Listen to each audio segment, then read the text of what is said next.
Hi, I'm Griffin with FullScope Pest Control. We're here at a customer's house dealing with some roof rats. Let's talk a little bit about trapping. That's an interesting topic. Depending on who you ask, you're probably going to get about 20 different answers on the right way. When it comes to traps, particularly the vector trap, that's my favorite. I think it's got the most power, the most usability, customization that you can have with traps. You don't have to just set it on a flat surface. You can drill some holes in it, attach it to a pipe, attach it to other things that you know those rats are moving on, whereas a lot of other traps you kind of have some difficulties with that. And they hold scent, so the scent of a rat, when they smell that there's been another rat on something or near something, it's very comforting to them because they are neophobic, so fear of new things. They do not like change at all. Nothing really does, but when you're talking about an animal that doesn't have reason, something new in their area means avoid it, don't touch it, leave it alone. Eventually they will come around to it, but it takes time. So if you have the ability to make that trap more desirable to them by putting some scents on it, rubbing it down with, sounds bad, fecal matter or something that will make them feel a little bit more comfortable with the trap overall, you're better off. When it comes to bait, peanut butter tends to work the best for the most part of the year. There are some times and cases that peanut butter is not the best option. And cases like that would be you've tried peanut butter for 6 months, you've used it for 6 months, you've been successful for most of those 6 months, but then all of a sudden you stop. The reason isn't because you don't have any more rats. The reason is because those rats have learned peanut butter is not safe. They're not gonna wanna eat it anymore. They're gonna avoid it.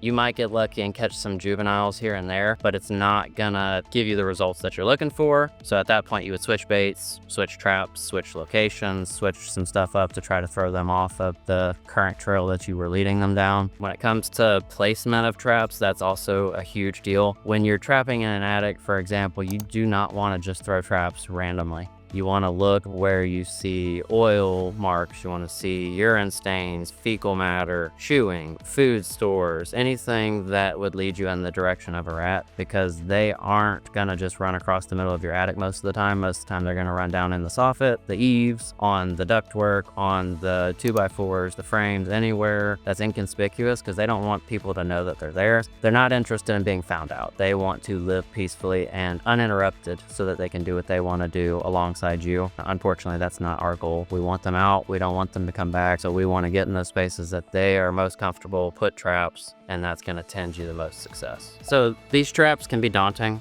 to set. They're big, they're powerful. You don't want to be on the receiving end, and it's understandable that you don't want to set it or you're scared to set it. Myself, it took me the better part of a year to actually be confident setting these traps. I've been doing it for almost 5 years now, so it's second nature to me. It's not something that scares me, although still on occasion I do get snapped by them. So when you're going to set these things, the red is your safe zone. You do not want your hand over here. When it's being set, you do have to reach over, so you have to grab this bar, pull it down. It is pretty tough. It looks easier than it can. It is. If depending on your dominant hand, I'm right-handed, so I always take my right thumb, push it down firmly, take this little part right here, slide it into this little back end right there. This is the daunting part because your hand is in the fire zone, and if you let go with this hand, it's gonna get you before you even know it. It's grabbing on, so then I'm gonna release with this hand, it's set.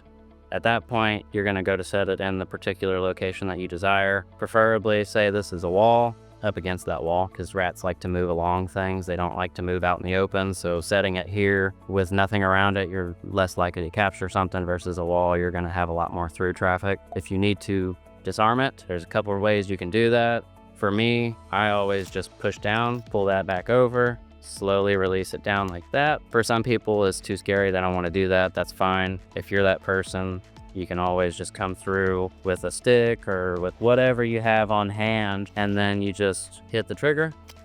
It'll go off. It's safe to grab. Do whatever you need to do with it. Rebait it, take a rat off, move it, whatever you're gonna do. And then you just go through that process of pulling it back over, setting it again, and you're good to go. So as far as the baiting site goes, I always try to keep it within this little area. I don't tend to shy that way very much. Just it allows a lot more movement on a rat's part to be able to potentially steal it without it going off. peanut butter is going to dry up. It's going to chip eventually to where they can just grab chunks if it's out here. Versus here, the slightest, I mean, you could literally drop a leaf on it and that trap's going to go off. So I always try to keep my bait in this little area if at all possible, so I have the best chance of catching. So if you guys are going to do it yourself, the best of luck. But if you live in the North Houston area, visit FullScope website and give us a call, give us a shout, and we can come help you guys out.